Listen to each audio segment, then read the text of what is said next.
Hi, everybody. This is Mrs. Martin with section 20 of the novel 910 by Nora Raleigh Baskin. As we are looking at our setting, we are on September 11th, but what's interesting is we are only at 5:31 a.m. in this section, which means we're actually dropping back about 20 minutes prior to the section we just finished with Nahid. So this is literally 1 minute after Aimee was trying to call her mom in the section we saw several sections ago. Okay, so 1 minute has passed in Aimee's time. We are still a good, well, it's really not even 20 minutes to be honest with you, because we know that first plane impacted at 8:44. So we're still 13 minutes before the first impact. Before Tower 1 is hit. Okay.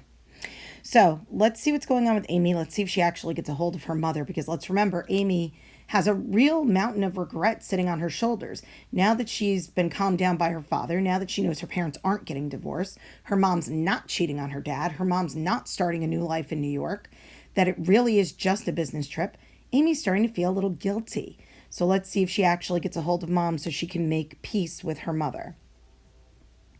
The phone rang so many times, Aimee was amazed her call hadn't gone to voicemail yet.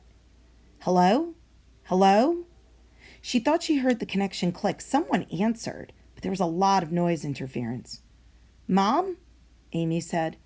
Her bedroom was dark, and she whispered quietly, as if she might wake up her sleeping stuffed animals, each one from another time in her life, when things were less confusing.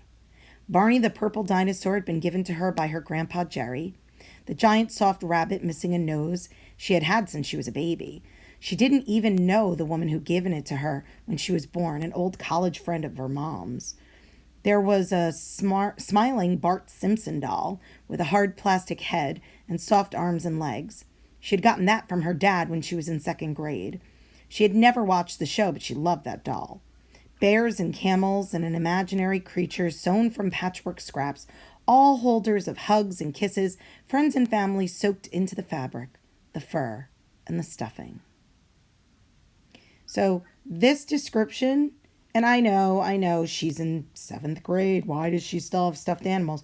Well, because, folks, we do. Whether you are honest about it or not, a lot of us keep mementos from our past for this exact reason. Friends and family soaked into the fabric, the fur, and the stuffing.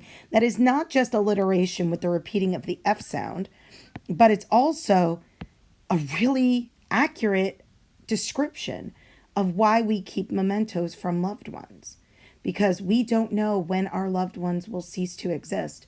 And those stuffed animals or those, pictures or those gifts, those items left behind, those become precious to us.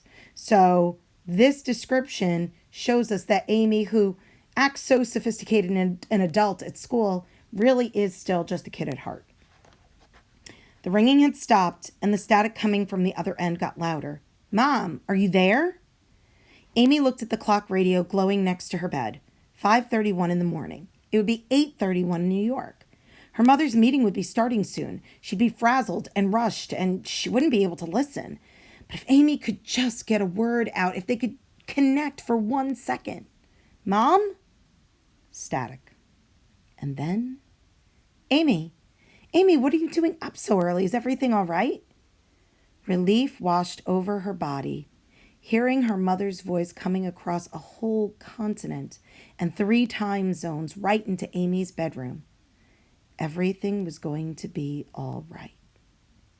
Hey, Mom, I'm fine. I'm just sorry about yesterday. I didn't mean to hang up and be so rude. I'm sorry, but I just wanted to. Oh, Aimee, I'm mad. I'm just there. I know there's something on, and if you wanted to tell me about it, when you've been hurting, and I haven't been there. Almost every other word was lost, and then there was static again.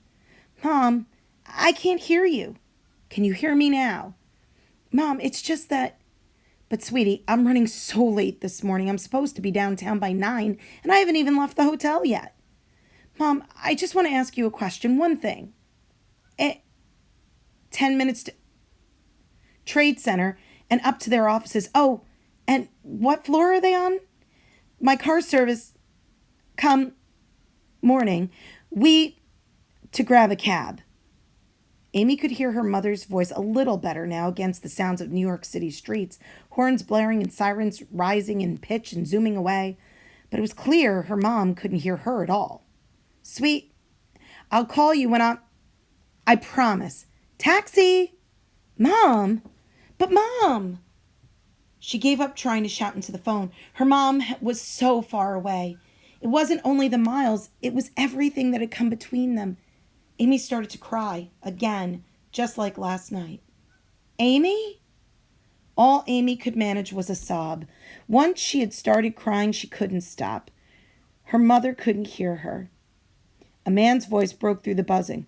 Sure, lady, where to? Never mind. Aimee's mom was saying to someone. Sorry, what? Yes. Oh, sure, you take the cab. I need to talk to my daughter. Yes, I'm sure. I'll meet you back at the hotel later. Aimee heard a car door slam. The reception was better.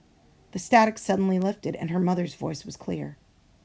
Now, talk to me, Aimee. I'm going to go back into the lobby and sit down. Can you hear me? Yes, but... Aimee sniffed hard and gulped it down. But what about your meeting? I'll make something up. They can do it without me, her mom said. But you, my Aimee, I can't do without you.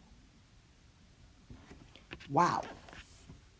So this is fascinating because essentially Aimee saved her mother's life. Aimee didn't want to cry on her mother. She didn't want her mom to feel bad. But when Aimee started crying and she's sobbing and she couldn't stop, her mom hears that. Amazingly, among all the static and all the noise in the street and getting into the taxi cab, her mom hears that and decides she's going to go back into the lobby of the hotel. She's going to sit down. She's going to talk to her daughter. And in that moment, the choice to be a mom before being a business person, that decision saved her life. Because this conversation she'll have with Aimee keeps her out of the line of danger. That's just wonderful. And so, my friends, that is the end of section 20. We'll meet back here for section 21.